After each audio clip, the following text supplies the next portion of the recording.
2 Ezra chapter 8, verse 1. He answered me, saying, The Most High hath made this world for many, but the world to come for few.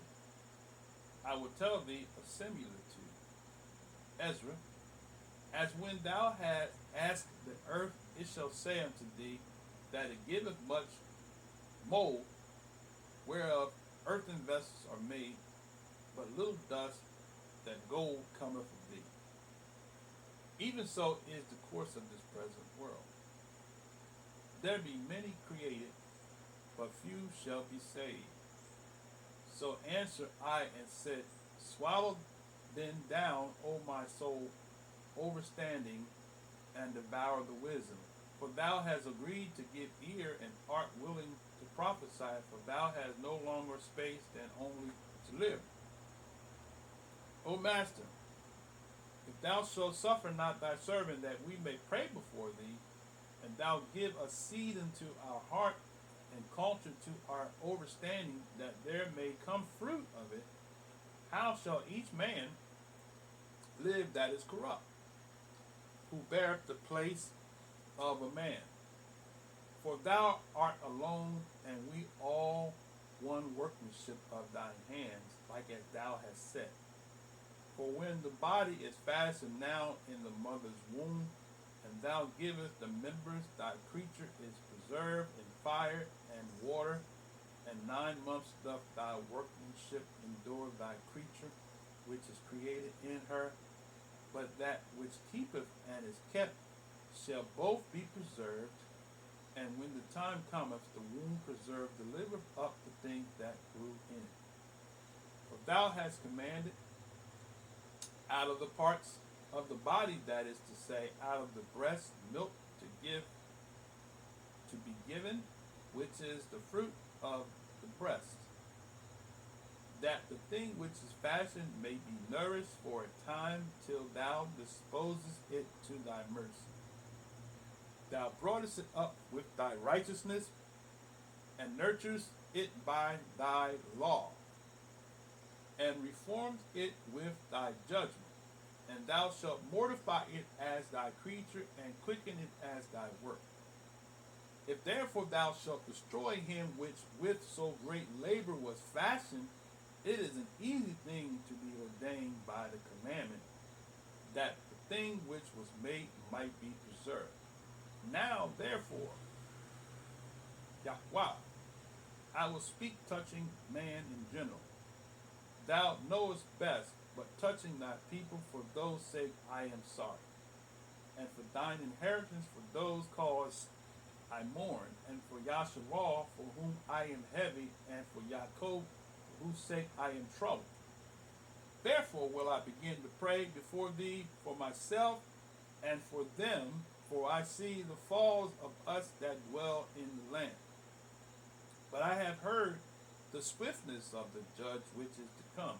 Therefore hear my voice, and understand my words, and I shall speak before thee. This is the beginning of the words of Ezra before he was taken up.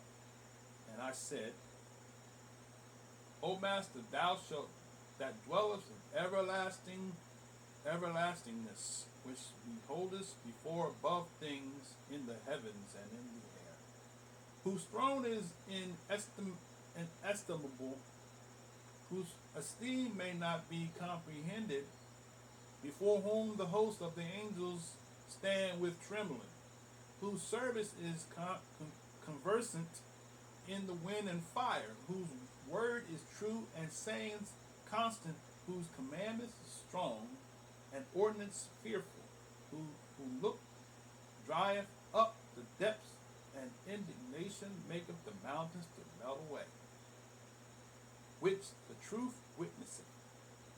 O hear the prayer of thy servant, and give ear to the petition of thy creature.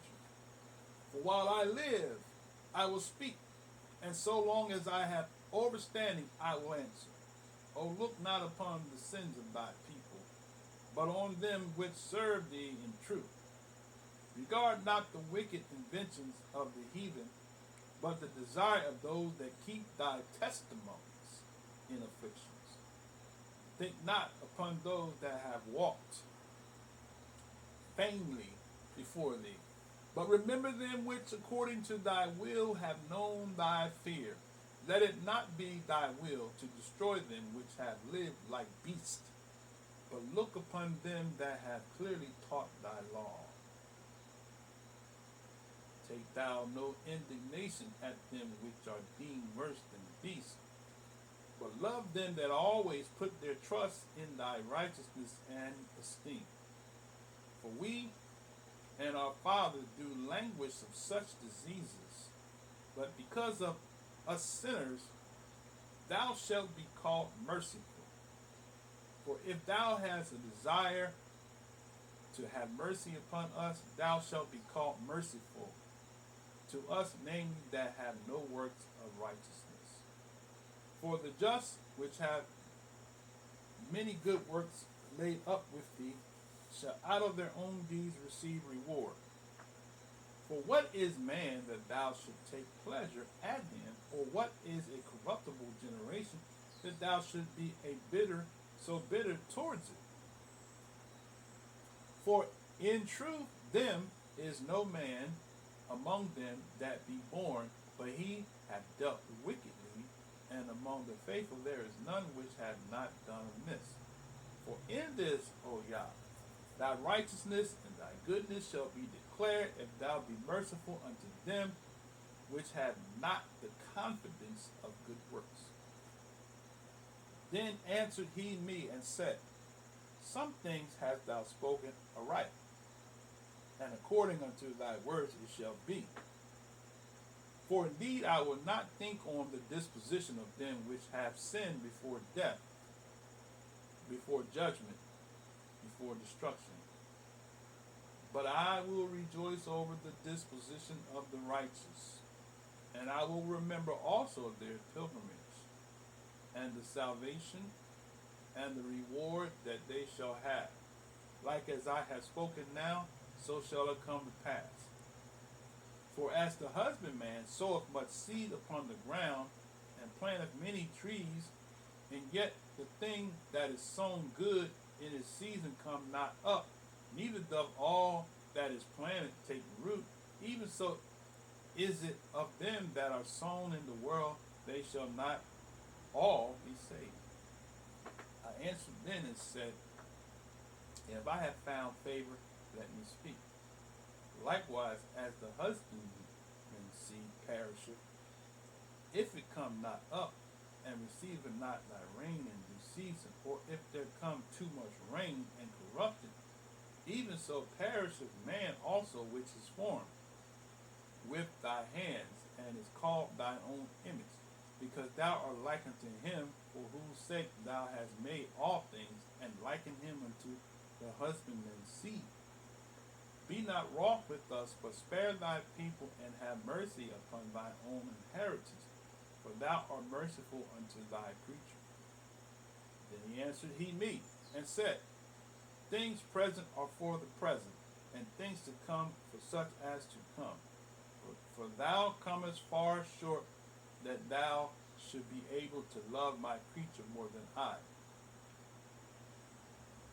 But I have oft times drawn nigh unto thee, and unto it, but never to the unrighteous. In this also thou art marveled before the Most High, in that thou hast humbled thyself as it become thee, and hast not judged thyself worthy to be much esteemed among the righteous. For many great miseries shall be done to them that in the latter time shall dwell in the world, because they have walked in great pride. But overstanding thou for thyself, and seek out the esteem, for thou as be like thee. For unto you is paradise open, the tree of life is planted, the time to come is prepared, plenteousness is made ready, a city is builded, the rest is allowed. Yes, perfect goodness and wisdom. The root of evil is sealed up from you, weakness and the moth is hid from you, and corruption is fled into hell to be forgotten. Sorrows are past, and in the end is showed the treasure of immorality. And therefore ask thou no more questions concerning the multitude of them that perish. For when they had taken liberty, they despised the Most High, thought scorn of his law, and forsook his ways. Moreover, they had trodden down his righteous, and said in their hearts that there is no Elohim, yes, and that knowing they must die. For as the things aforesaid shall receive you, so thirst and pain are prepared for them. For it was not his will that men should come to naught, but they which he created have defiled the name of him that made them, and were unthankful unto him which prepared life for them. And therefore my judgment now at hand. These things have I not showed unto all men, but unto thee, and a few like thee. Then answered I and said, Behold, O Master, now hast thou showed me the multitude of the wonders which thou wilt begin to do in the last times. But at what time thou hast not showed me. This concludes 2 Ezra chapter 8.